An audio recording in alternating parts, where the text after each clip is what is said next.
Hello friends, स्वागत है आपका अपना चैनल आर के स्टडी नर्सिंग पर। आज हम नए टॉपिक डिस्कस करने वाले हैं साइटिका बीमारी। यानी जो साइटिका बीमारी होती है नसों में दर्द, तो साइटिका क्या होती है, साइटिका बीमारी की बेहतरीन दवाइयाँ के बारे में हम आज नॉलेज करेंगे। साइटिका बीमारी क्या होती है, इसके कॉजेज क्या होता है, सिम्टम क्या होता है, इससे रिलेटिव सारी इन्फॉर्मेशन को हम देखेंगे। ठीक है, सारी नॉलेज को हम आज देखेंगे। साइटिका बीमारी नसों में दर्द जो होती है, कौन सी दवा प्रिस्क्राइब करना है। और एक चीज़, मैं पर्सनल मेडिकेशन का बढ़ावा ना देता हूँ। कुछ भी डिजीज हुआ तो आप डॉक्टर के सजेशन से ही दवा यूज करें। ठीक है, तो देखिएगा, वीडियो के अंत तक बने रहिए। कॉजेज देखेंगे, सिम्टम देखेंगे, ट्रीटमेंट देखेंगे, तो वीडियो को स्किप मत कीजिए, वीडियो के अंत तक बने रहिए।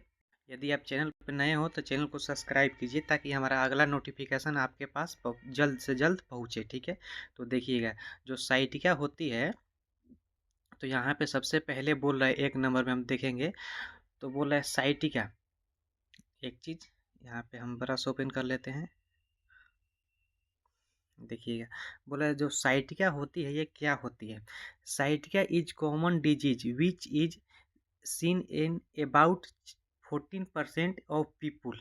यहाँ पे समझिएगा ज़रा, बोले साइटिका एक आम बीमारी है जो कि लगभग 40% लोगों में देखने को मिलती है। यानी कहने का मतलब है इसका, ये एक आम डिजीज है, यानी एक बीमारी है, कोई खास डिजीज नहीं है, यह आम बीमारी है जो कि 40% लोगों में देखने को मिलती है। यानी 100 लोगों में लगभग 40 से 30 से 40-50%, 50 तो नहीं, 30 से 40% लोगों में ये साइटिका देखने को मिलती है। मतलब 100 लोगों में 40 लोगों में ये देखने को मिलती है साइटिका। ठीक है, एक चीज़ यहाँ पे देखिएगा, और यह 50 जो होता है 50+ एज से अधिक वाले लोगों में देखने को मिलती है। यानी जो जो भी लोग 50+ से ज़्यादा हो जाते हैं उसमें ये ज़्यादातर देखने को मिलती है साइटिका। ठीक है, दूसरा पॉइंट देखिएगा, sciatica is a nerve which is the longest and thickest nerve is our body. समझिएगा, बोला है कि साइटिका एक नर्व होती है जो कि आपके शरीर की सबसे बड़ी एवं लंबी तथा मोटी होती है। यानी कहने का मतलब है कि साइटिका एक नर्व होती है। क्या होती है? नर्व होती है, यानी नस होती है जो हमारे शरीर की सबसे लंबी एवं मोटी होती है। यहाँ पे देखिएगा फिगर में, ये हमारे शरीर की सबसे लंबी एवं मोटी नस होती है साइटिका। यहाँ पे देखिएगा, ये सबसे लंबी एवं बहुत लंबी होती है एवं मोटी होती है। ठीक, तो दूसरा पॉइंट आप समझ गए कि दूसरा क्या हुआ, sciatica is a nerve which in the longest and thickest nerve in our body. Sciatica एक नर्व यानी नस होती है जो कि हमारे शरीर में सबसे लंबी एवं मोटी नर्व होती है। यहाँ पे देख सकते हैं आप, ये जो ग्रीन कलर का है, ये साइटिका 40% लोगों में देखने को मिलती है। आगे देखिएगा, अब देखिएगा साइटिका जो होता है, तीसरा पॉइंट इसमें देखिएगा, sciatica disease is a disease that develop due to injury and low blood supply in sciatica nerve. यहाँ पे समझिएगा, बोले डेवलप ड्यू टू इंजरी, मतलब इंजरी मतलब चोट। ठीक, एंड लो ब्लड सप्लाई, यानी उसका ब्लड सप्लाई लो हो जाना, कम हो जाना।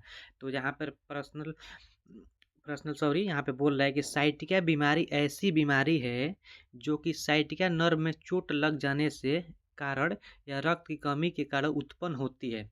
समझिए, यहाँ पे ये जो नर्व आपको दिख रहा है, ये ग्रीन कलर का जो नर्व दिख रहा है, तो इस नर्व में यानी नस में अगर चोट लग गया तो आपको साइटिका हो सकता है, एवं उस नस में ब्लड की कमी हो, रक्त की कमी हो, तो आपको साइटिका हो सकता है। ठीक है, यहाँ पे समझ गए आप कि साइटिका बीमारी ऐसी बीमारी है जो कि साइटिका नर्व में, साइटिका एक नर्व है, जरा समझिएगा, साइटिका एक नस है, साइटिका डिजीज नहीं है, साइटिका एक नस है। अब उस नस में अगर कुछ प्रॉब्लम हो तो उसी नस के अनुसार इसको नाम दे दिया गया है साइटिका रोग। ठीक है, तो साइटिका जो नस है, उसी नस में अगर कुछ डिजीज हो, कुछ प्रॉब्लम हो, चोट लग जाने से या इंजरी हो जाने से या रक्त की कमी हो जाने से कुछ अगर प्रॉब्लम हो रही है तो उसे ही साइटिका बोल देंगे। ठीक, तो साइटिका नर्व में बोल रहा है चोट लग जाने से, अगर इस नस में चोट लग गया, कुछ डैमेज हो गया एवं रक्त की कमी हो गया, तो उससे साइटिका डिजीज हो सकता है। ठीक, आगे देखिएगा, तीसरा अगला point, this nerve drive form spinal cord and made of many spinal small branches. यहाँ पे समझिएगा, बोला स्मॉल ब्रांचेस यानी छोटी छोटी शाखा। यह नस, नरस लिखेगा, सॉरी यहाँ पे नस होगा, यहाँ पे यह नस स्पाइनल कोड से निकलती है और कई छोटे छोटे नसों के गुच्छों से मिलकर बना होता है। जरा यहाँ पे समझिएगा, जो स्पाइनल कोड होता है, यहाँ पे देख सकते हैं स्पाइनल कोड, तो स्पाइनल कोड से छोटी छोटी देख सकते हैं यहाँ पे गुच्छा निकल रहा है, ठीक है। ये गुच्छा निकल कर यहाँ पे एकजुट हो जाती है, यानी एक में मिल जाती है, ठीक। ये बड़ी नस बन जाती है। तो यही बोल रहा है कि स्पाइनल कोड से छोटा छोटा देखिए यहाँ पर गुच्छा निकल रहा है, ठीक। एक मिनट, यहाँ पे देखिए स्पाइनल कोड से छोटा छोटा ऐसे गुच्छा निकल रहा है, निकल कर ये यहाँ पर क्या हो जा रहा है, एक में, यानी एकजुट हो जा रहा है, यानी एक में मिल जा रहा है, ठीक। तो यानी छोटी छोटी शाखा मिलकर बड़ी शाखा बन जा रही है, तो उसे ही साइटिका नर्व कहते हैं, ठीक है। आप समझिए कॉजेज ऑफ साइटिका, यानी जो साइटिका होता है उसका कारण क्या होता है, किस प्रकार से साइटिका डिजीज होता है, क्यों होता है, जरा समझिएगा। पहला, इंजरी, चोट लगने के कारण। अगर आपको चोट लग गया, जो साइटिका नर्व होता है उसी नर्व में चोट लग गया, तो आपको साइटिका डिजीज यानी बीमारी हो सकता है, ठीक है, चोट लग गया। वीकनेस, कमजोरी, अगर आपको ज़्यादा कमजोरी हो, वीकनेस हो, शरीर दुर्बलता हो, किसी प्रकार की कमजोरी हो, तो उससे भी आपको साइटिका हो सकती है। ओबेसिटी, अत्यधिक मोटापा, यहाँ पे समझिएगा अत्यधिक मोटापा जो होता है, शरीर का ज़्यादा वेट हो गया, जितना जो बीएमआई होता है उसके अनुसार अगर आप ज़्यादा लेवल उसका पार कर गए, अत्यधिक मोटापा हो गया, तो साइटिका आपको हो सकता है। प्रेगनेंसी, गर्भ अवस्था में भी साइटिका हो सकता है, ठीक है। यहाँ पे समझिएगा, अब हेयरनिटेड डिस्क, हेयरनिटेड डिस्क बोल रहा है स्पाइनल कोड के भीतर भागों का बाहर निकलना। जरा समझिएगा, जो स्पाइनल कोड होता है उसके भीतर के भागों जो होता है, यहाँ पे देखिएगा, जो स्पाइनल कोड होता है यहाँ पे, ये तो ये इस एक भागों को बाहर निकल जाता है कुछ इस प्रकार। जो इसका डिस्क होता है तो उसमें उसके डिस्क जो होता है उसके वो बाहर निकल जाता है, भागों का बाहर निकल जाना, उससे भी आपको साइटिका हो सकता है। स्पाइनल कोड के भीतर भागों को सिकुड़ जाना, जरा समझिएगा, स्पाइनल कोड स्टेनोसिस, स्टेनोसिस बोल रहा है यहाँ पे, जो साइटिका नर्व होता है यहाँ से जो निकलता है छोटी छोटी नर्व, तो क्या होता है उसके भीतर भागों को सिकुड़ जाता है, क्या होता है इसे जो डिस्क होता है, तो डिस्क के कारण यहाँ पे जो नस होती है वो सिकुड़ जाता है, क्या होता है सिकुड़ जाता है, इससे भी आपको साइटिका डिजीज हो सकती है, ठीक। पहला क्या था, चोट लगने के कारण, कमजोरी के कारण, अत्यधिक मोटापा, गर्भावस्था, प्रेगनेंसी, स्पाइनल कोड के भीतर भागों को बाहर निकलना, यानी जो स्पाइनल कोड के भीतर उसके भाग होता है डिस्क वगैरह, तो बाहर निकल जाना या फिर अंदर की ओर सिकुड़ जाना, यानी अपने जगह से स्थगित हो जाना, तो उससे भी आपको साइटिका हो सकता है, ठीक है। आगे देखिएगा, अब देखिएगा साइटिका सिम्टम, यानी साइटिका का सिम्टम। अब देखिएगा साइटिका सिम्टम, यानी साइटिका जो होता है, साइटिका बीमारी, नसों में दर्द, तो उसका लक्षण क्या होता है। सबसे पहले पहला देखिएगा उसका क्या लक्षण होता है, टिंगलिंग होता है, झंझनाहट होना या झुनझुनी पड़ना, टिंगलिंग होना, मांसपेशियों कमजोर होने, मसल्स वीकनेस, जो मांसपेशियाँ होता है वहाँ का कमजोर हो जाता है, जाहिर सी बात है। लोअर बैक पेन, पीठ के पीछे निचले हिस्सों में दर्द होना, क्या होता है, जो पीठ के पीछे लोअर बैक पेन होता है, पीठ के पीछे यानी निचले हिस्से में दर्द होता है, ठीक है। वॉकिंग डिफिकल्टली, चलने में समस्या हो सकती है आपको, यूरिन करने में दिक्कत, जो सिमसाइटिका होता है उसे डिफिकल्टली इन यूरिनेशन, यूरिन करने में भी आपको मूत्रण मिट्रेशन में भी दिक्कत हो सकती है, ठीक है। सिम्टम समझ गए, आगे। अब यहाँ पे देखिएगा ट्रीटमेंट ऑफ साइटिका, जो साइटिका होता है उसका ट्रीटमेंट क्या होता है। सबसे पहला टॉबलेट होता है न्यूरोबियन 4 टैबलेट, ठीक है। न्यूरोबियन 4 टैबलेट ये बहुत अच्छी दवा होती है। इसका कॉम्पोजिशन क्या होता है, विटामिन बी एवं बी कॉम्प्लेक्स, इसमें यहाँ पे देख सकते हैं विटामिन बी एवं बी कॉम्प्लेक्स इसमें मिला हुआ रहता है। यूज क्या होता है, नसों में दर्द है, नर्व पेन होने से, या फिर साइटिका में दे सकते हैं, फिर विटामिन डिफिशियंसी, अगर विटामिन की कमी हो आपके शरीर में तो ये न्यूरोबियन 4 आप दे सकते हैं, ठीक है।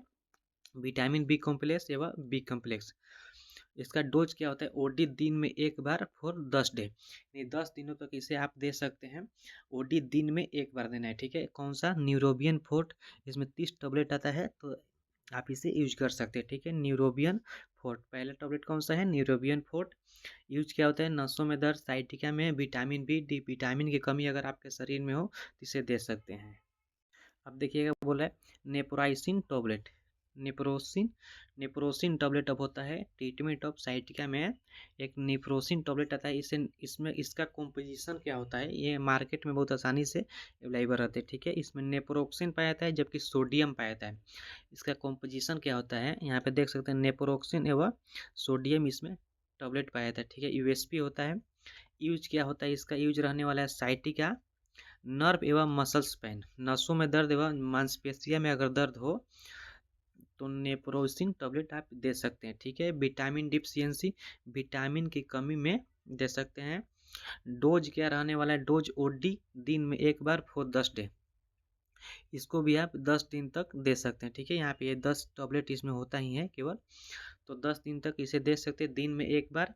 साइटिका में नसों में दर्द, मसल्स पेन, विटामिन की कमी, नेप्रोक्सिन व सोडियम, इसका कॉम्पोजिशन होता है नेप्रोक्सिन व सोडियम, क्या क्या नाम होता है, नेप्रोराइसिन टैबलेट, ठीक है। आगे देखिएगा, अब यहाँ पे एक टैबलेट आता है न्यूरोकाइंड गोल्ड कैप्सूल, ये बहुत अच्छी क्लास न्यूट्रिशन सप्लीमेंट होती है, ठीक है। Neurokind gold capsule, Neurokind gold capsule, यहाँ पे मल्टी विटामिन इसमें आ जाता है एवं मिनरल्स आ जाता है, ठीक है।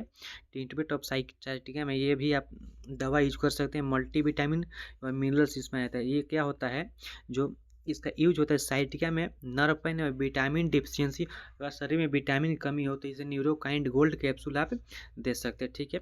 डोज क्या रहने वाला, दिन में एक बार फॉर 7 डेज, इसे आप 7 दिन तक यूज कर सकते हैं, दिन में केवल एक ही बार, ठीक है। Multi vitamin capsule, Neurokind gold, इसे माना काइंड कंपनी बनाती है, माना काइंड बनाती है। न्यूरोकाइंड गोल्ड आरएफ होता है, तो मल्टी विटामिन इसमें आ जाता है, मिनरल्स आ जाता है। यूज क्या होता है, साइटिका, नसों में दर्द, विटामिन की कमी, न्यूरोकाइंड गोल्ड कैप्सूल। अब देखिएगा न्यूरोबियन फोर्ट आरएफ इंजेक्शन एक आता है, ठीक है।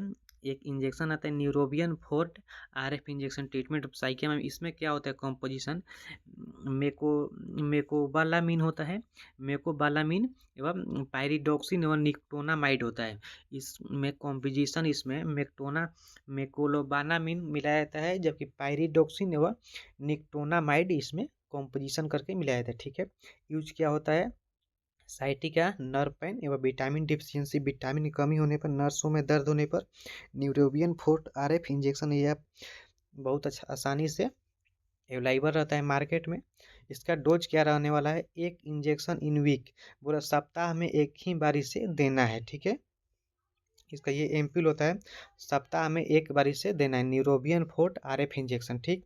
इसका कॉम्पोजिशन क्या होता है, मेकोबालामिन, पायरिडॉक्सिन एवं निकोटोनामाइड, ठीक है। तो ये इंजेक्शन आप यूजली कर सकते हैं। अब एक आता है मैकनर्व फोर्ट, मैके नर्व फोर्ट आता है, मैके नर्व फोर्ट आता है एक टॉबलेट, तो ये भी बहुत अच्छी दवा होती है। इसमें क्या होता है, मेथाइलोकोबालामिन आता है, बेनोफोर्टामाइन आता है, पायरिडॉक्सिन आता है, जबकि हाइड्रोकाइड आता है, ठीक है। इसका ये कॉम्पोजिशन रहने वाला है मैकेन और फोर्ट, यहाँ पे देख सकते हैं इसमें, जबकि अल्फा लिपोटिक एसिड एवं फोलिक एसिड कैप्सूल भी पाया जाता है। ये बहुत अच्छी क्लास न्यूट्रिशनल सप्लीमेंट की दवा होती है। ये कौन सी दवा होती है भैया, न्यूट्रिशनल सप्लीमेंट की दवा होती है। इस प्रकार से इसका कैप्सूल आता है। इसका यूज क्या रहने वाला है, साइटिका, टिंगनिल, झंझनाहट होना, नसों में दर्द। एक चीज़ समझिए यहाँ पर, अगर आपको कहीं झंझनाहट या टिंगलिंग हो रही है या टर्मिलिंग जिसे बोलते हैं मेडिकल टर्म में, तो साइटिका में ये दे सकते हैं, झंझनाहट या झुनझुनी जिसे बोलते हैं उसमें भी दे सकते हैं, और नसों में दर्द, अगर नर्व पेन हो रही है तो उसमें भी आप दे सकते हैं, ठीक है। इसका डोज क्या रहने वाला, दिन में एक बार फॉर 1 मंथ, आप इसे 1 मंथ तक यूज कर सकते हैं, ठीक है। यहाँ पे इसका कैप्सूल दिया रहता है, दिन में एक बार, ट्रीटमेंट ऑफ साइटिका, मैके नर्व फोर्ट, ठीक। तो आशा एवं उम्मीद है कि आपको वीडियो अच्छी समझ में आया होगा। तो thank you for watching, channel को सब्सक्राइब कीजिए।